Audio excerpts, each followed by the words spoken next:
Hello guys! Hello Leo! Welcome dito sa aking channel, sa Palaran 888. Welcome! Alamin natin Leo kung anong messages, vibration, gabay energy para sa lahat. This is general reading Leo.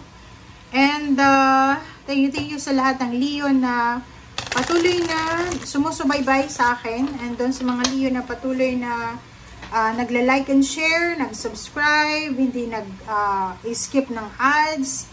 Nakakatulong po kayo dito sa aking channel para mag-grow siya. So, I hope na mag-stay kayo dito sa aking channel. Okay. Leo is number 40, number 4, number 20. So, 2040, it's a balance card because 2 plus 4 is 6. 4 is balance, 2 is balance. So, sinasabi ng baraha sa'yo na meron ditong mga Leo na pwedeng nawalan kayo. It's either you're experiencing grief, sadness, or any loneliness. Pwedeng nawala ng trabaho, nawala ng pera, natalo sa eleksyon, kung nasa Pilipinas ka, nawala ng overtime, bumaba yung sweldo, nawala ng mga extra income, na pwedeng like nawala ng relationship or nawala ng kaibigan or trinaydor ng mga tao sa paligid nila. So maraming rason or maraming pagkakataon or maraming chances yung losses, diba? Maraming paraan kung paano tayo mawalan. And dito sinasabi ng baraha, huwag kang mag-alala because there's a resurrection dito. Yung resurrection card, sinasabi dyan sa'yo na babangon ka. Babangon ka as phoenix rising from the ashes, na babangon ka sa lupa, babangon ka sa hirap ng buhay, babangon ka dyan sa kawalan. Okay? And number 40, sinasabi ng baraha na be in the present and dream of the future. So, wag tayong masyadong nag-hold back sa mga past natin. Wag tayong masyadong nagdadramatize sa mga nakaraan natin, sa mga past failure, pains, heartaches, resentment, grudges, or anything. And kailangan mong maging positibo para sa future. Kailangan mong kumbaga, kung tayo ay mangangarap, kailangan na isipin natin na everything is possible. Lahat ay posible. Kailangan natin isipin na lahat ng ginagawa natin dito sa mundo ay may dahilan. Lahat ay posible and sinasabi na lahat ng kumbaga actions natin may counter reaction yan. So, yun na nga, huwag tayong masyadong pakampante na gumawa ng masama kasi talagang ibabalik yan sa atin ng universe. That's the law of karma. Law of action and interaction. Okay? So, yun.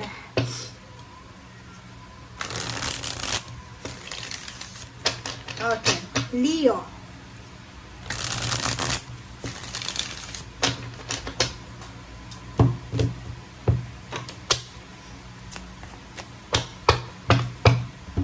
Okay. First two cards natin, Leo. If you are experiencing fear, yun nga, losses, sadness, grief, sinasabi ng baraha sa'yo, Leo, na huwag kang matakot. Trust your intuition, trust your instinct, okay? Sinasabi ng Four of Swords dito na kailangan mong mag-pray, kailangan nating mag-meditate, mag-contemplate, mag-detox, mag-rest, and mag-rejuvenate. Okay, sorry. Kailangan din nating mag-declutter. Like, for example, may mga bagay-bagay na galing sa nakaraan natin, sa past natin, na parang nagre-remind sa atin ng pain and heartaches. Kailangan mong i-let go yan. It's either things, it's either kung ano man yan na parang remembrance mo from your past pain and heartaches, kailangan natin na tanggapin. It's either tanggapin or alisin natin. It's either acceptance or it's either to let go. Kung ano man yan. But, yun na nga, sinasabi ng baraha sa'yo dito, Leo, na meron ka na kailangang i-let go. Meron kang emotion dyan na kinikimkim sa puso mo na kailangan mong alisin. Meron ka sa dibdib mo na hinanakit sa buhay, sa mga tao, kamag-anak, or kung sino man, na kailangan mong palayain, kailangan mo ng peace of mind. Okay?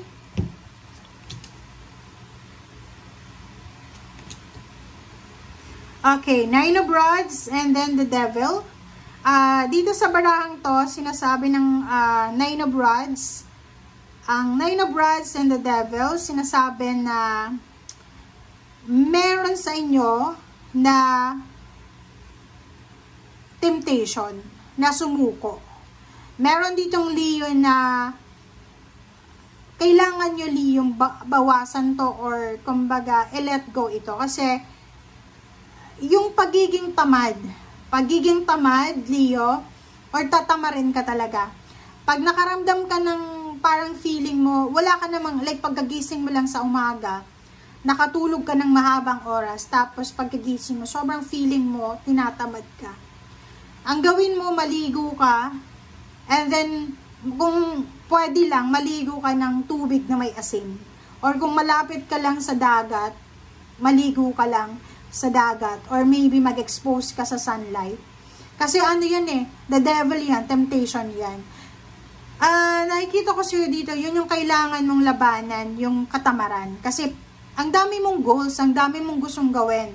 Marami kang, like yung mga business person na Leo, marami kang gustong gawin, but, ang temptation na kailangan yung i-push outside from your surroundings is yung tatamarin ka, magiging negative ka, kakain ka ng marami, parang gano'n. So, make sure na maging matalino tayo. kasi sinasabi ng baraha sa'yo dito na wala ka naman na ibang temptation. Ang temptation na pwedeng mangyari sa'yo or pumasok sa buhay mo, nandiyan na sa'yo. Yung like for example, may temptation kang umabsent kahit wala namang rason. Diba? Wag mo yung gagawin.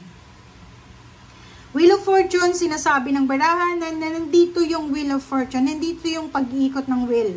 So, sinasabi sa'yo, Leo ng baraha na there's an opportunity or potential na mabago ang takbo ng buhay mo by just one action. Diba? Isa lang na desisyon ang gagawin mo, posibleng magbago yung buhay mo.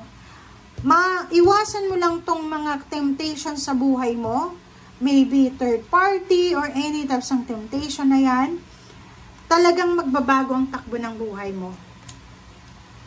Diba? Pag meron na temptation, lumalabas talaga yung the strength. Kasi ibig sabihin yan, kailangan mong magpakatatag.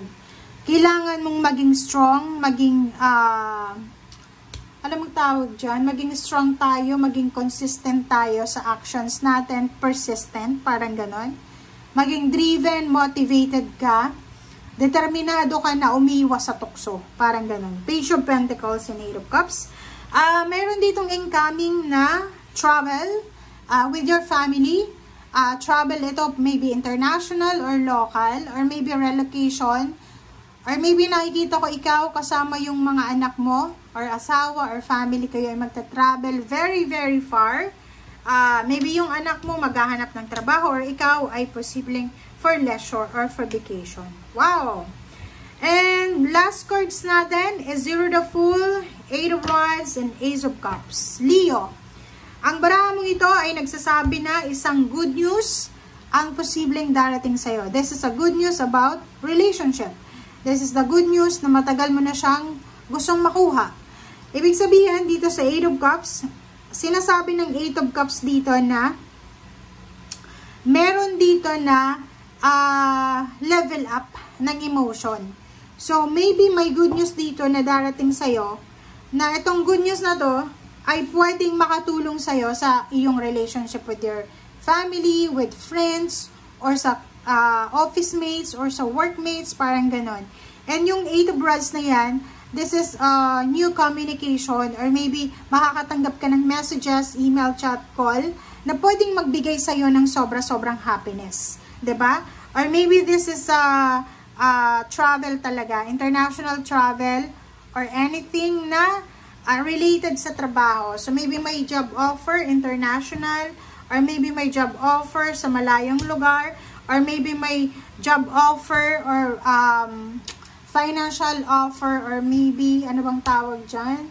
Business offer na pwedeng magdala ng pagbabago sa'yo and the rest ng family mo. Basta, kung ano man itong darating sa'yo sa ngayon, ito ay magbibigay sa'yo ng sobra-sobrang happiness, peace, and harmony. Kasi Ace of Cups so aapaw yung cups mo, magiging sobrang satisfied ka and accomplished. Thank you guys for watching. Bye!